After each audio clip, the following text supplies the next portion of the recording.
Yves Vaillancourt, bonjour. Bonjour Carole.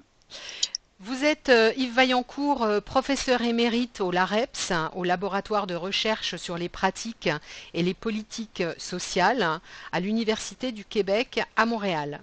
Merci d'avoir J'ajoute- accepté. oui. Pardon.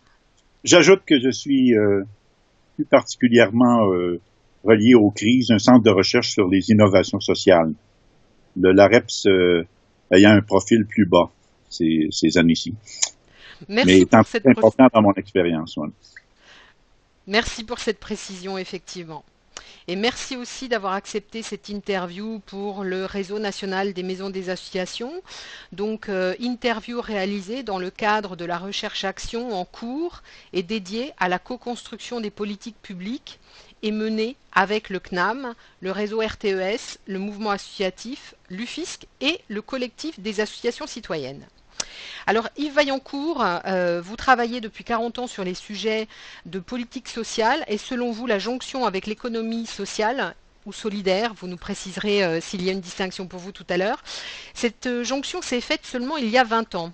Alors avant de revenir sur ces précisions, en préambule, pourriez-vous nous indiquer la distinction que vous faites entre coproduction et co-construction des politiques publiques? Cette distinction, je la fais depuis une dizaine d'années environ.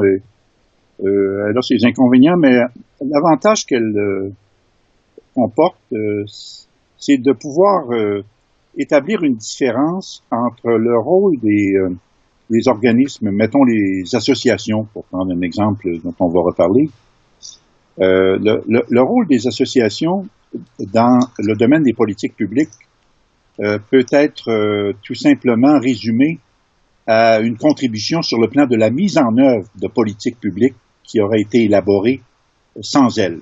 Bon, je parle des associations, mais on peut nommer d'autres acteurs de la société civile, du monde du travail, euh, parce que la vision traditionnelle, la vision classique de l'élaboration des politiques publiques, c'est que c'est l'affaire des élus seuls et que les acteurs de la société civile euh, peuvent avoir un rôle quand il y a des consultations, mais qu'au moment de la décision, ce sont les élus seuls.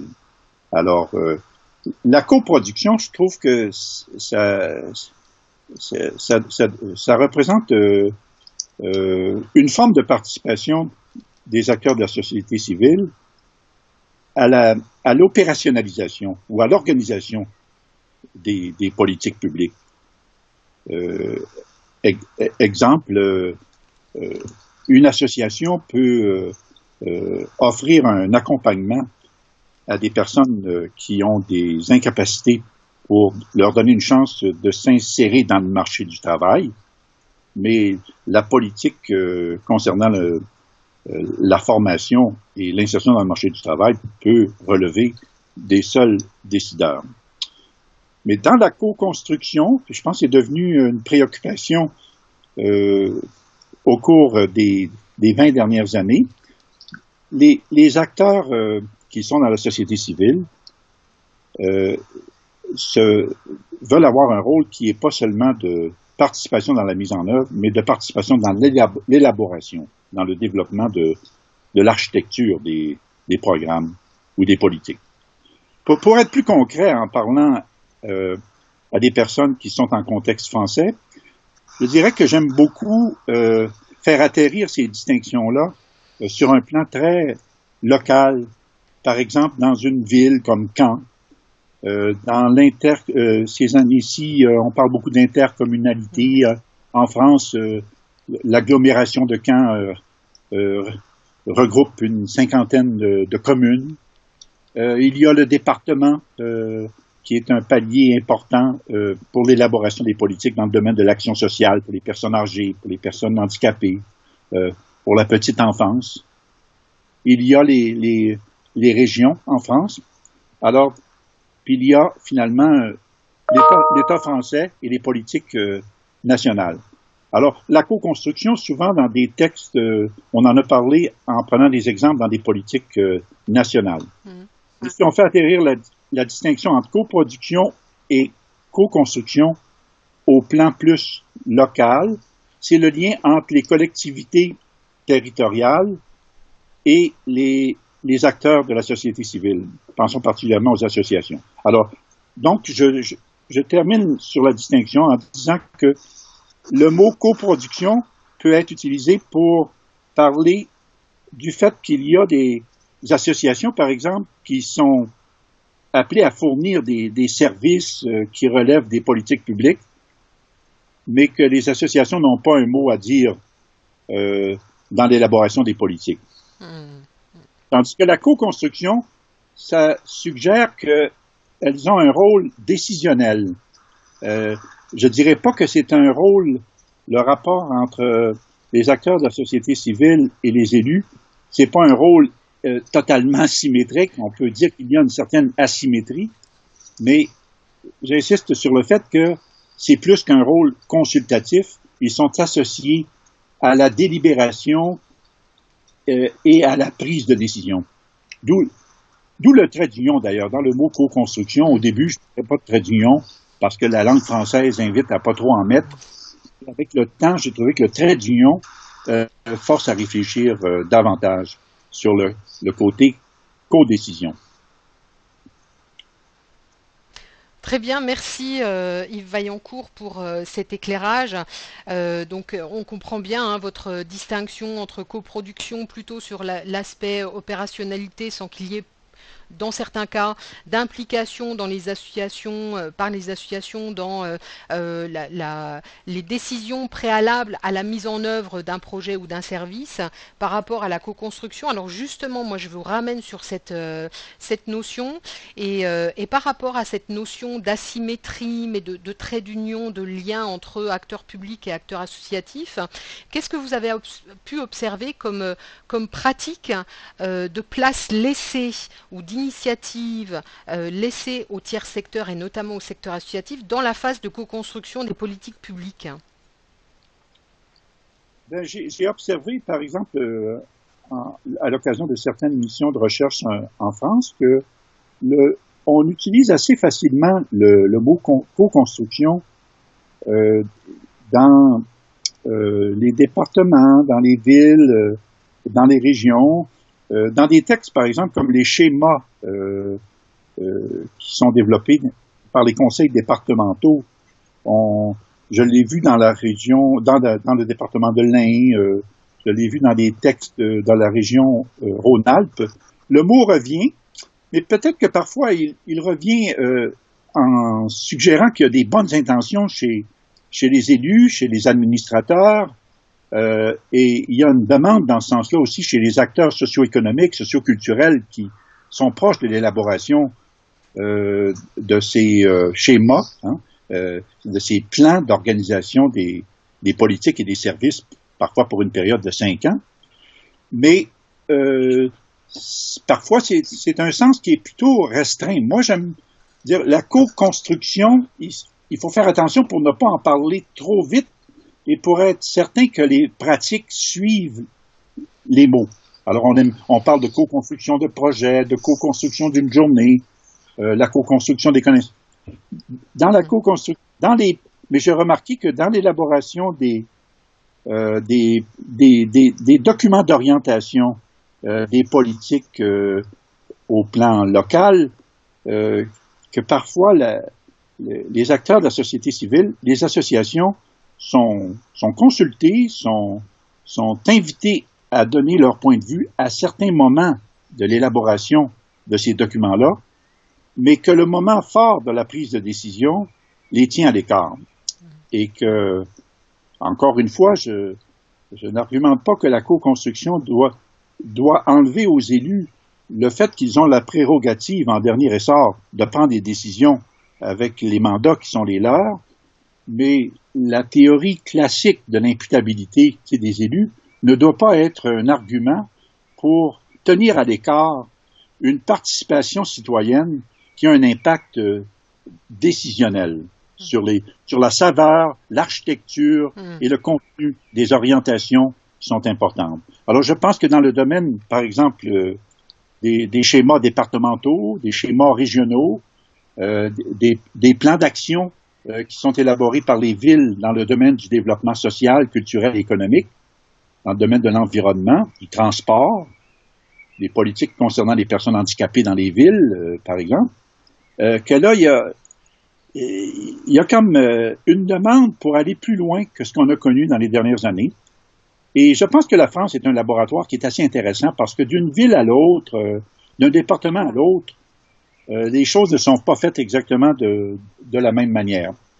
Et je pense que grâce à des réseaux comme le RTES qui existe en France, des réseaux d'associations comme le vôtre et nombre d'autres, il y a peut-être dans ce domaine-là, en France plus qu'au Québec, des pratiques novatrices que moi je trouve inspirantes, même si elles demandent à être réaffirmées, consolidées, mieux outillées, et qu'un séminaire comme celui qui est fait à Caen le 24 juin, je pense que c'est formidable d'avoir un programme là où il y a des élus des collectivités territoriales qui sont partie prenante, et puis il y a des acteurs de la communauté territoriale de la ville de Caen et des alentours, et que là, il y a peut-être des gens de d'autres parties de la France qui sont là, et que, au fond, l'enjeu, c'est de trouver aussi une manière, parce que souvent, la participation citoyenne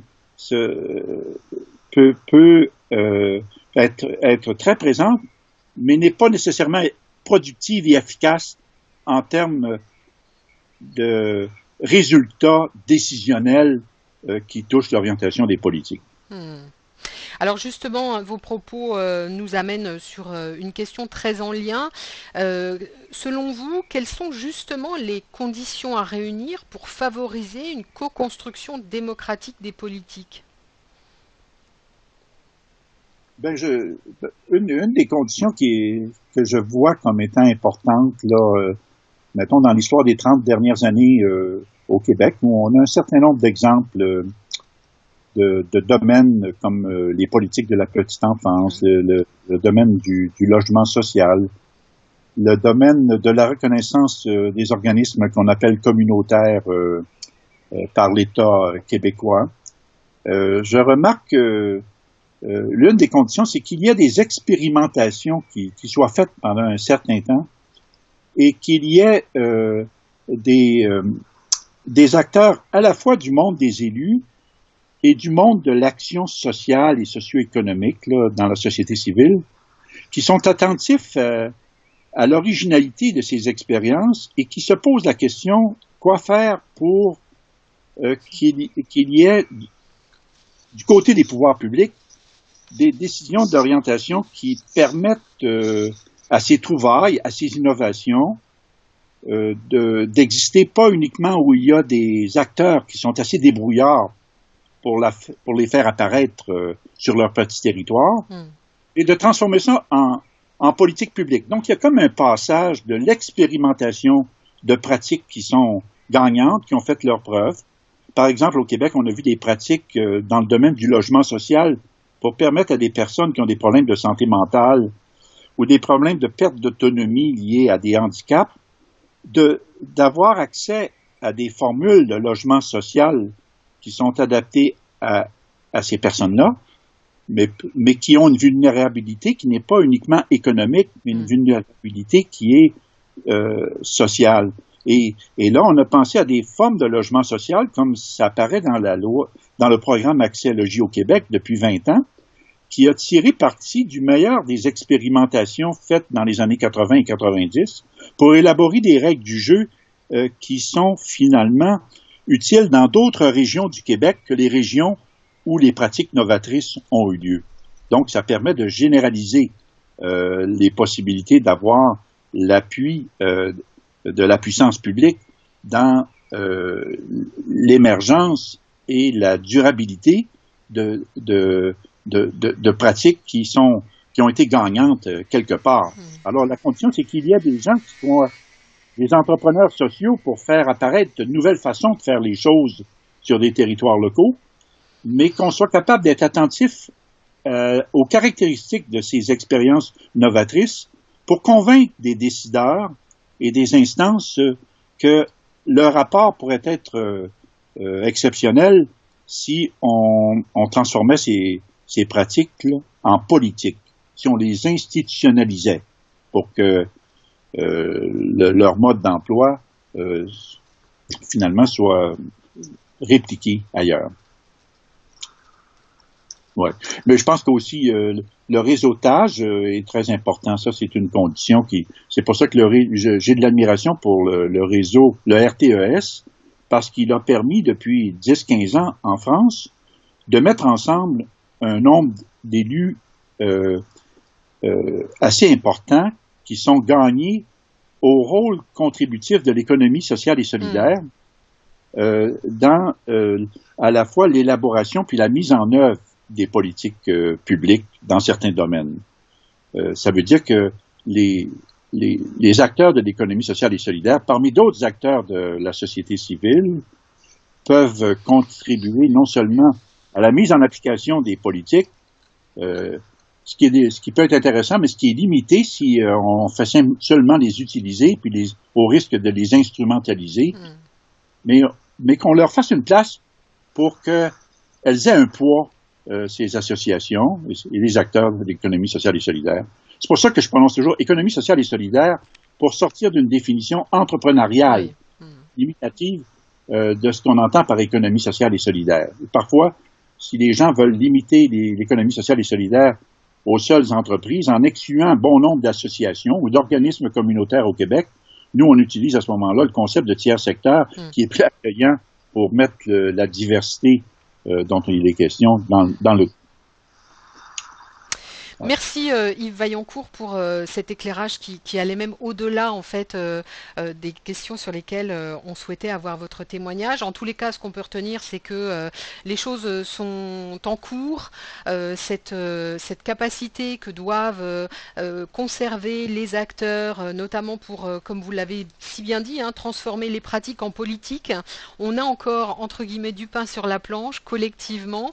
En tous les cas, pour celles et ceux qui souhaitent approfondir toutes ces questions, je vous renvoie à la bibliographie en ligne créée par le RNMA et consultable sur notre site ou sur le site de RTES afin de prendre connaissance d'une note de recherche que vous avez rédigée, Yves Vaillancourt, en 2014 sur l'apport de l'économie sociale dans la co-construction démocratique des politiques publiques, sous-intitulée Réflexion ancrée dans les expériences canadiennes, québécoises et latino-américaines, ou encore apparaître, puisque nous en avions discuté lors de nos échanges et vous en avez fait part tout à l'heure lors d'un témoignage, d'une illustration, apparaître donc l'État partenaire ou la co-construction des politiques publiques au Canada, le cas d'Axélogie Québec que vous citiez, donc sous la direction de Jean-Claude Barbier, dont vous êtes l'un des co-auteurs, aux côtés de Marie-Noëlle Ducharme, François Aubry et Stéphane Grenier. Yves Vaillancourt, merci beaucoup. Au revoir. Merci beaucoup, Carole.